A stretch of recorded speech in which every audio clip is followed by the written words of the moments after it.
지금 인공지능 세계에서는요, 거대 기업들 사이에 아주 조용하지만 정말 치열한 전쟁이 시작됐습니다. 오늘은 바로 그 전쟁의 서막을 연 굉장히 흥미로운 사건 하나를 제대로 밝혀보려고 합니다. 자, 이걸로 한번 시작해 볼까요? 한 달에 4.5달러. 네, 우리 돈으로 한 6,000원 정도 하는 AI 구독 서비스. 이게 대체 뭘 의미하는 걸까요? 그냥 싸다. 이게 끝이 아니거든요. 이 작은 숫자 안에 기술의 미래에 대한 아주 중요한 단서가 숨어 있습니다. 오늘 이야기는 바로 그 답을 찾아가는 과정이 될 거예요. 네, 맞습니다. 아주 격렬한 말 그대로 전쟁 수준의 가격 파괴가 시작됐어요. 그리고 그 전쟁터가 어디냐? 바로 인도네시아입니다. 좀 의외죠? 자, 그럼 첫 번째로 이 AI의 새로운 가격 전쟁, 그 현장으로 한번 들어가 보겠습니다. 도대체 지금 무슨 일이 벌어지고 있는 걸까요? 모든 이야기의 시작은 바로 이 숫자 4.5달러입니다. 인도네시아 돈으로는 월 7만 5천 루피아. 이게 왜 중요하냐면요. 기존 AI 서비스 가격 생각해보면 이건 뭐 거의 공짜 수준 아닌가요? 정말 파격적인, 아니 충격적인 금액이죠. 이게 얼마나 충격적인지 한번 보세요. 원래 챗 GPT 플러스가 한 22.5달러였거든요. 근데 새로 나온 챗 GPT 고는 4.5달러. 무려 80%를 깎아버린 거예요. 여러분, 이건 그냥 뭐 연말 세일 이런 게 아닙니다. 시장을 대하는 전략 자체가 완전히 근본적으로 바뀌고 있다는 아주 강력한 신호탄인 거죠. 근데 궁금하잖아요. 왜 하필 미국도 유럽도 아니고 인도네시아였을까요? 이 거대한 전쟁의 첫 총성이 왜 거기서 울렸는지 그 배경을 한번 살펴보겠습니다. 답은 의외로 간단합니다. 바로 이 숫자 때문이에요. 2억 7천만. 이게 바로 인도네시아의 인구입니다. 이 어마어마한 잠재국액이 있는 시장을 빅테크들이 그냥 지나칠 리가 없죠. 그리고 그냥 사람만 많은 게 아니에요. 인도네시아는 세계 4위의 인구 대국이면서 동시에 동남아시아에서 가장 큰 디지털 경제를 가진 나라입니다. 스마트폰이랑 인터넷이 엄청나게 빠른 속도로 보급되면서 AI 서비스를 써보고 싶어하는 사람들이 그야말로 폭발적으로 늘고 있는 그런 기회의 땅인 거죠. 지금까지 인도네시아 시장은 챗GPT가 거의 다 먹고 있었어요. 점유율이 무려 75%에 달했으니까요. 사실상 독점이죠. 그런데 바로 이 상황을 구글이 가만히 보고만 있을 리가 없잖아요. 이 1위 자리를 뺏어오려고 그야말로 파격적인 가격이라는 무기를 들고 정면으로 치고 들어온 겁니다. 자, 그렇다면 이 4.5달러짜리 맞대결, 그 속을 한번 자세히 들여다보죠. 가격은 똑같은데 두 회사가 내놓은 상품은 과연 뭐가 다를까요? 자, 이 표를 보시면 두 회사의 전력 차이가 한눈에 보입니다. 진짜 재밌어요. 오픈 AI의 챗 GPT고랑 구글의 AI 플러스, 둘 다 월 4.5달러, 가격은 똑같죠? 근데 속을 보면 완전히 달라요. 구글은 최신 제미나이 모델은 물론이고 자사의 다른 서비스들, 그러니까 지메일이나 구글 독스 같은데 AI를 붙여주고 심지어 200기가 클라우드 저장 공간까지 얹어주는 말 그대로 종합 선불 세트 전략이고요.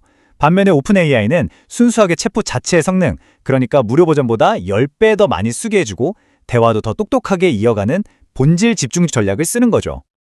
구글의 AI 플러스를 좀 더 보면요. 이건 뭐 구글이 제일 잘하는 생태계 전략의 끝판왕입니다. 최신 AI 모델, 이미지, 영상 만드는 도구, 여기에 우리가 매일 쓰는 지메일, 구글 독스에 AI 기능을 싹 다 넣어줬어요. 심지어 200기가 클라우드까지 주고요. 이건 뭐 한번 들어오면 절대 빠져나갈 수 없게 만들겠다는 아주 강력한 락인 전략인 셈이죠. 반면에 오픈 AI의 챗GPT 고는 좀 달라요. 아주 심플하죠. 우리는 챗봇 하나로 승부한다. 이거예요. 무료 버전보다 10배 더 많이, 더 자유롭게 쓰게 해주는 거죠. 파일을 올리거나 이미지를 만드는 것도 훨씬 편해지고요. 또 대화를 기억하는 능력이 좋아져서 쓰면 쓸수록 나한테 딱 맞는 비서처럼 변해요. 근데 이 전략 무시하면 안 됩니다.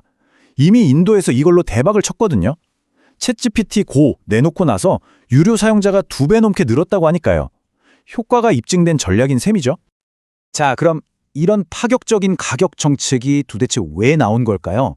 그냥 싸게 팔아서 많이 남기자, 이런 단순한 계산은 아닐 거잖아요. 이 4.5달러라는 숫자 뒤에 숨겨진 훨씬 더 큰 그림, 진짜 속내를 한번 들여다보겠습니다. 이들의 전략을 이해하려면 테스트베드라는 개념을 알면 쉬워요. 말 그대로 실험장입니다. 전 세계에 대대적으로 출시하기 전에 특정 지역에서 먼저 이게 먹힐까? 하고 시험해보는 거죠. 지금 빅테크들에게 인도네시아가 바로 그 거대한 AI 실험장이 된 겁니다. 이 실험의 목표는 크게 세 가지로 볼 수 있어요. 첫 번째, 일단 싼 값으로 최대한 많은 사람들을 우리 편으로 끌어들여서 시장을 장악한다.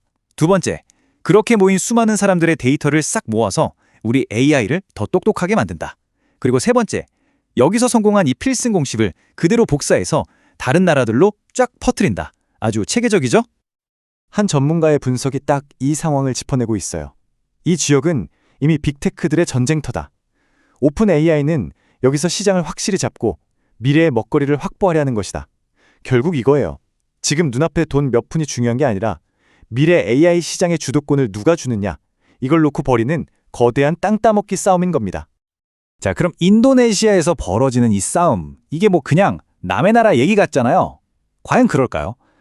이 사건이 앞으로 전 세계 AI 시장, 그리고 우리에게 어떤 영향을 미치게 될지 한번 생각해 봐야 합니다. 핵심은 이거예요. 지금 인도네시아에서 벌어지는 일은 앞으로 나올 블록버스터 영화의 예고편 같은 겁니다. 앞으로 인도, 동남아의 다른 나라들, 남미, 아프리카처럼 아직 시장이 폭발적으로 성장할 가능성이 남은 곳들에서 똑같은 싸움이 벌어질 거라는 신호죠. 인도네시아는 그 첫 번째 무대일 뿐입니다. 마지막으로 이 질문을 한번 던져보고 싶습니다.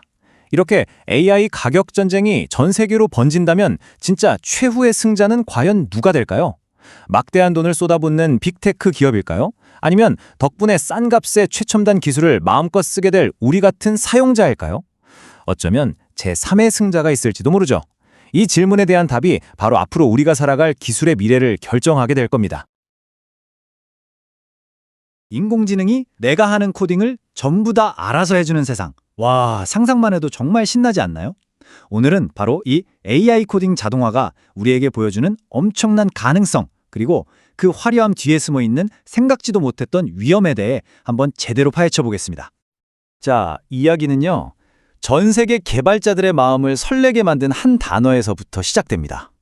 바로 바이브 코딩이라는 꿈 같은 개념이죠. 네, 바로 이 질문에서 모든 게 시작됐습니다. 개발자가 막 머리 싸매면서 복잡한 코드를 짜는 게 아니라요. 그냥 머릿속에 있는 아이디어나 뭐랄까 그 느낌만 딱 전달하면 AI가 알아서 앱을 뚝딱 만들어주는 세상. 이게 바로 바이브 코딩이 약속하는 미래입니다. 이걸 조금 더 정확하게 정의하자면 이런 겁니다. 바이브 코딩은 AI 에이전트가 개발의 중심에 서는 스타일인데요. 사용자는 그냥 우리가 평소에 대화하듯이 이런 기능이 있는 앱 하나 만들어줘 라고 말만 하면 되는 거죠. 진짜 꿈 같은 이야기 아닌가요? 그리고 얼마 전에 이 꿈을 그냥 상상이 아니라 현실로 만들겠다면서 아주 구체적인 도구가 딱 하고 등장했습니다. 바로 레플릿이라는 회사의 최신 AI 모델 에이전트 3입니다. 와, 레플릿이 내건 약속들을 보면요. 이건 뭐 거의 혁명 수준이었어요. 속도는 3배나 더 빨라지고 효율성은 무려 10배가 좋아졌다고 해요. 근데 여기서 끝이 아닙니다. 개발자들이 맨날 골치 아파하는 디버깅, 보안 점검, 테스트까지 자기가 알아서 다 해준다니 이건 뭐 기대를 안 할 수가 없었죠. 다들 이제 진짜 소프트웨어 개발에 새로운 시대가 열리는구나 하고 생각했습니다. 그런데 말이죠. 이 놀라운 기술, 바로 뒤에 누구도 예상하지 못했던 문제가 숨어 있었던 겁니다. 그 화려한 약속 뒤에서 스멀스멀 나타나기 시작한 첫 번째 문제, 그건 바로 아주 현실적인 돈 문제였습니다. 자, 여기 한 사용자의 사례를 한번 볼게요. 이분이 예전 버전, 그러니까 에이전트 2를 쓸 때는요, 한 달에 뭐 한 $100에서 $250 정도? 그 정도면 충분히 쓸 수 있었대요. 이 정도면 뭐 충분히 예상할 수 있고 관리할 수 있는 수준이잖아요. 그런데 이분이 에이전트 3로 바꾸고 나서 정말 딱 몇 시간 썼을 뿐인데 청구서를 보고 자기 눈을 의심하게 된 겁니다. 무려 $1,000가 넘는 돈이 청구된 거예요. 이게 그냥 지어낸 이야기가 아니라 실제 사용자가 직접 겪은 일입니다. 아니, 한 달에 $200 내던 게 어떻게 하루아침에, 그것도 단 몇 시간 만에 이렇게 폭발적으로 늘어날 수가 있었을까요? 아니, 상식적으로 이해가 안 되잖아요. 멀쩡하던 청구서가 어떻게 갑자기 요금 폭탄으로 변해버린 걸까요? 그 비밀은 아주 독특하고 생소한 과금 방식에 숨어 있었습니다. 바로 체크포인트 과금이라는 건데요. 이게 뭐냐면요, 우리가 AI한테 이 버그 좀 고쳐줘 하고 명령을 하나 딱 내리잖아요? 그럼 AI는 그 일을 끝내려고 내부적으로 엄청나게 많은 자잘한 일들을 수행합니다. 그런데 이 자잘한 일 하나하나를 체크포인트라고 부르면서 그 하나하나에 전부 돈을 매기는 방식인 거죠. 자, 그럼 돈이 어떻게 눈덩이처럼 불어나는지 한번 볼까요? 첫째, 우리가 버그 수정해줘처럼 간단한 명령 하나를 내립니다.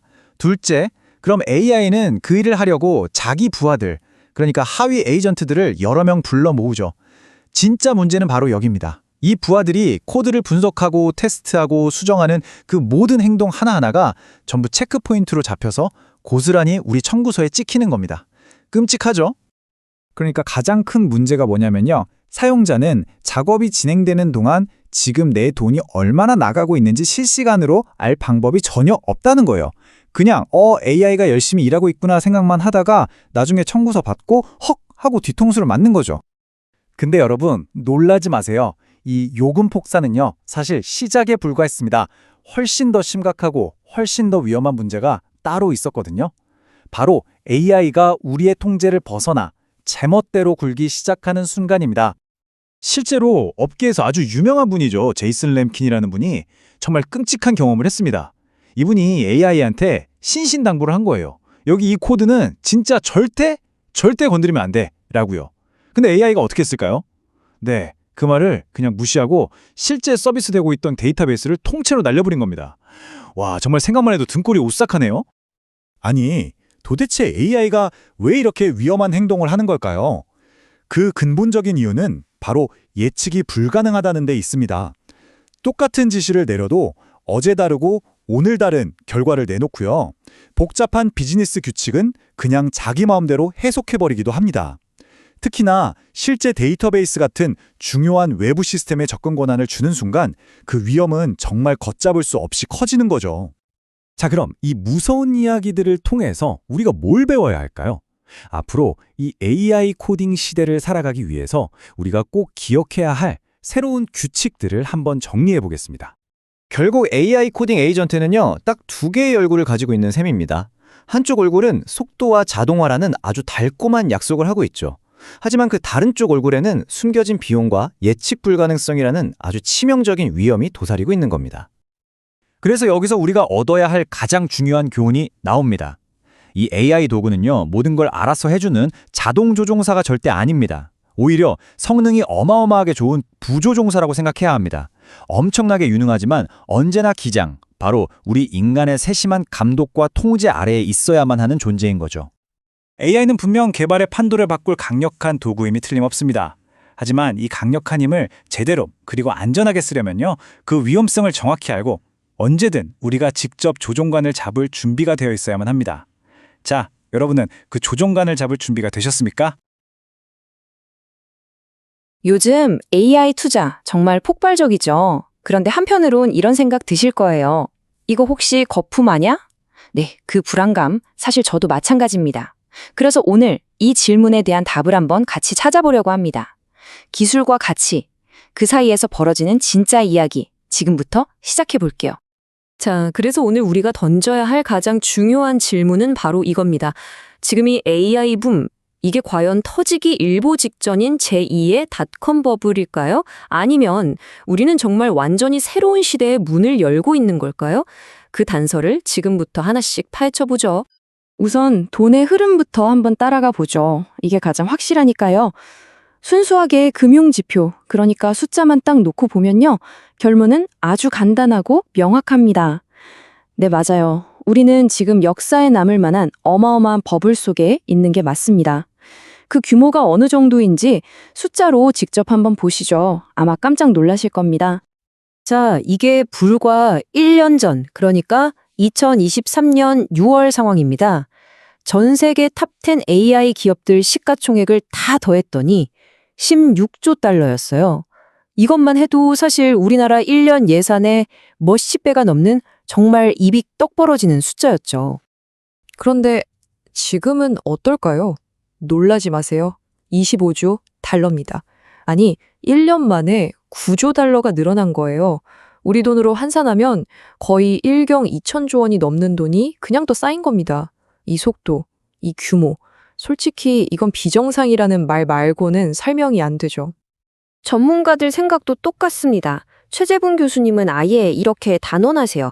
이건 확실함의 거품이에요. 네, 이게 지금 금융시장에 거의 공통된 의견이라고 보시면 됩니다. 자, 그런데 말이죠. 이야기가 이건 버블이구나. 여기서 끝나버리면 너무 재미없잖아요. 이 어마어마한 돈의 흐름 뒤에는요. 과거 닷컴 버블 붕괴 때와는 뭔가 질적으로 다른 게 숨어 있습니다. 왜 이번에는 다를 수 있다고 말하는 건지 그 결정적인 차이점을 한번 짚어보겠습니다. 닷컴 버블이랑 지금 AI 붐은요, 시작부터가 아예 다릅니다. 쉽게 말해서 과거에는 꿈이랑 기대감만으로 주가가 올랐다면 지금은 눈에 보이는 실적이 있다는 거죠. 생각해보세요. 닷컴 기업들은 그래서 돈은 언제 벌 건데요? 이 질문 하나에 와르르 무너졌잖아요. 하지만 지금 엔비디아 같은 회사들은 어떻습니까? 실제로 어마어마한 돈을 벌어들이면서 이 열풍을 앞에서 끌고 가고 있어요. 이게 바로 이 거품 아래에 숨겨진 아주 단단한 현실입니다. 자, 그럼 이제 돈 이야기, 금융시장 이야기는 잠시 접어두고요. 이 엄청난 돈이 도대체 어디로 흘러가고 있는지, 그러니까 우리 세상을 어떻게 바꾸고 있는 진짜 기술에 대한 이야기를 좀 해볼게요. 모든 위대한 기술 뒤에는 항상 재미있는 스토리가 있잖아요. 주인공은 바로 그 유명한 알파고를 만든 천재, 데미스 하사비스입니다. 어릴 때 완전 게임광이었던 이 영재가 나중에 뇌과학 박사가 되더니 AI를 가지고 생물학계에 정말 오래된 숙제였던 단백질 구조 예측 문제를 알파폴드라는 걸로 그냥 풀어버린 겁니다. 정말 대단하죠? 이 알파폴드가 가져온 변화는요. 와, 이건 그냥 혁명이라고밖에 할 수 없어요. 신약을 개발할 때 핵심 물질을 찾아내는데 보통 10년이 걸렸거든요. 근데 이걸 단 1년으로 줄여버린 겁니다. 10년을 1년으로요.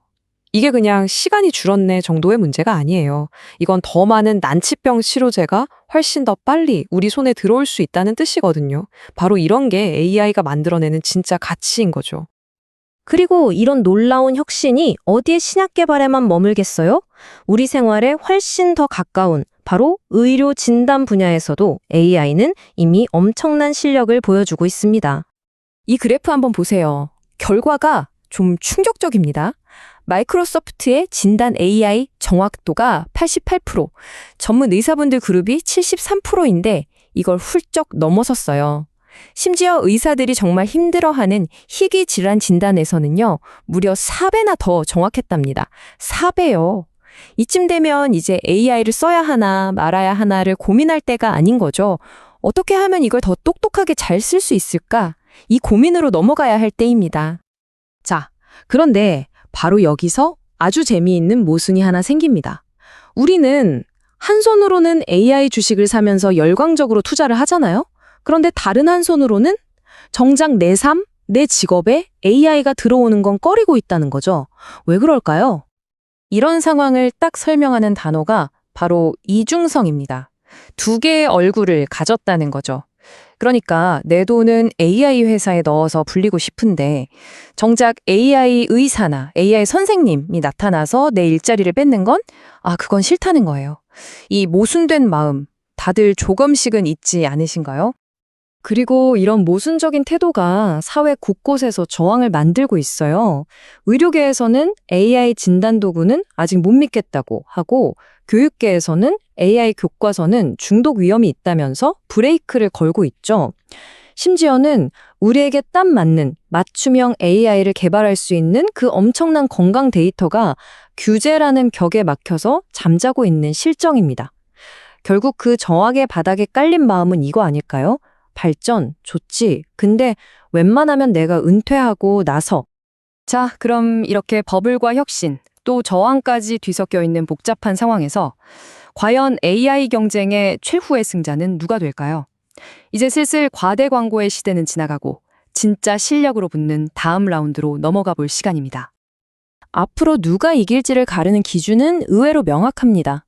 AI의 미래는요, 무슨 시험 봐서 1등하는 걸로 결정되지 않아요. 옛날에 구글을 생각해 보세요.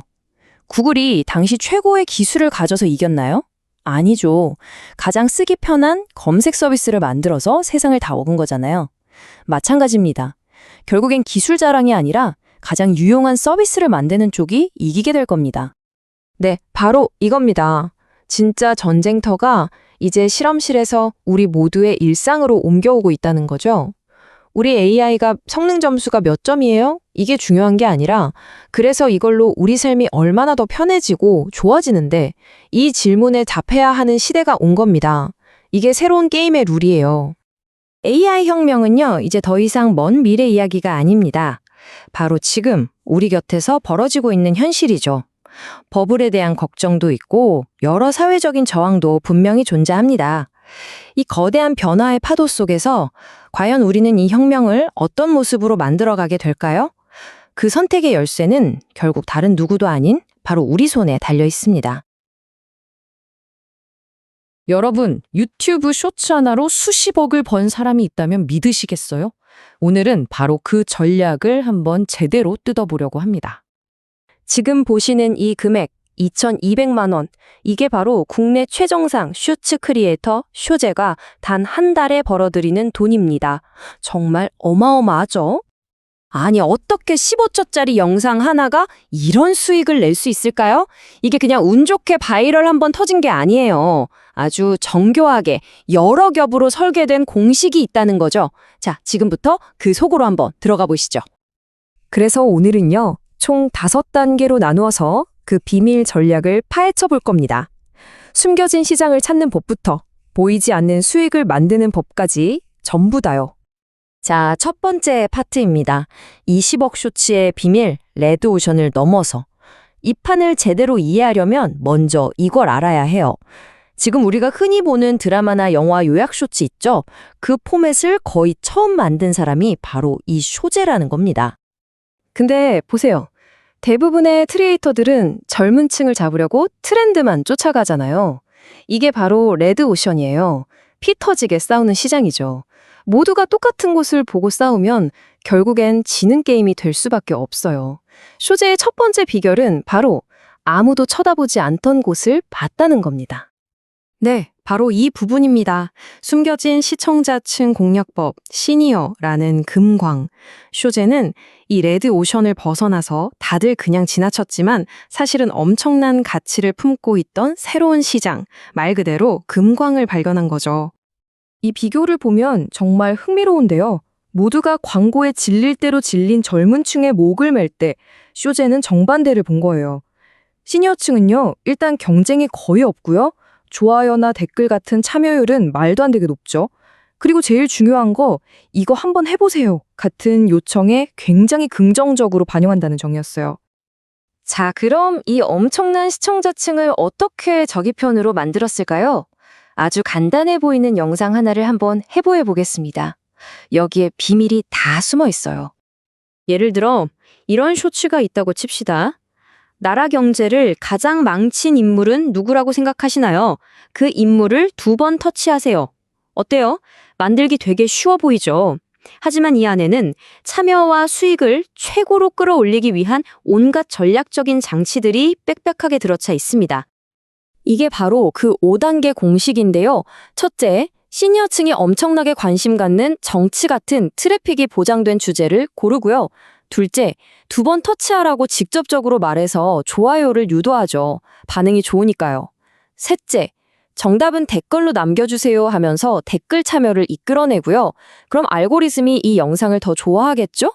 넷째, 슬쩍 관련된 상품, 예를 들면 정치인 책 같은 유튜브 쇼핑 링크를 걸어둡니다.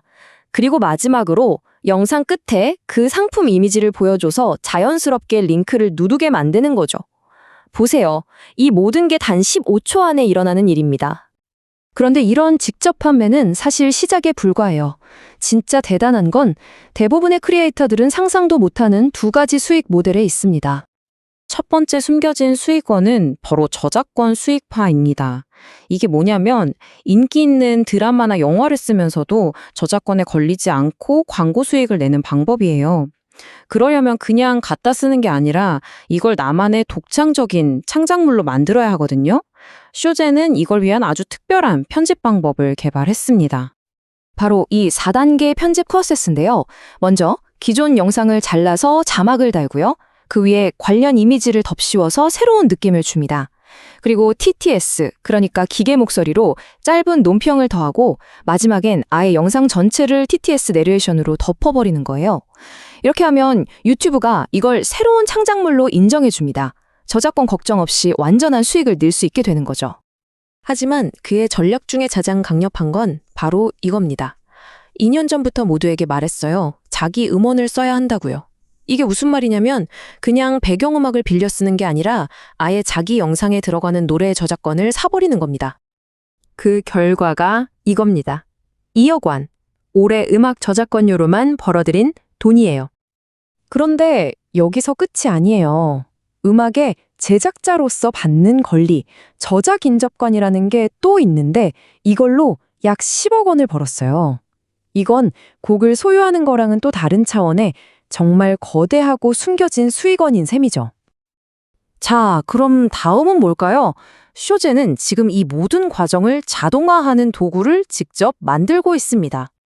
지금 개발 중인 도구들인데요. 하나는 키워드를 분석해서 경쟁이 없는 블루오션 주제를 딱 찾아주는 분석기고요. 다른 하나는 아예 대본부터 영상 제작까지 전부 자동으로 해주는 올인원 스튜디오 툴입니다. 이걸 쓰면 정말 최소한의 노력으로 수많은 영상들을 찍어낼 수 있게 되는 거죠. 자, 여기까지 오면 이런 생각이 들죠. 콘텐츠 제작이 이렇게 자동화된다면 우리에게 남는 건 과연 인간의 창의성 뿐일까요? 플랫폼이나 도구는 계속 바뀔 겁니다. 하지만 시청자를 정확히 파고들고 여러 개의 수익 파이프라인을 만드는 이 전략적인 생각은 변하지 않겠죠. 여기서 우리가 던져야 할 진짜 질문은 이것 아닐까요? 이 모든 과정에서 기계가 절대로 대신할 수 없는 인간만의 영역은 과연 무엇일까 하는 점입니다.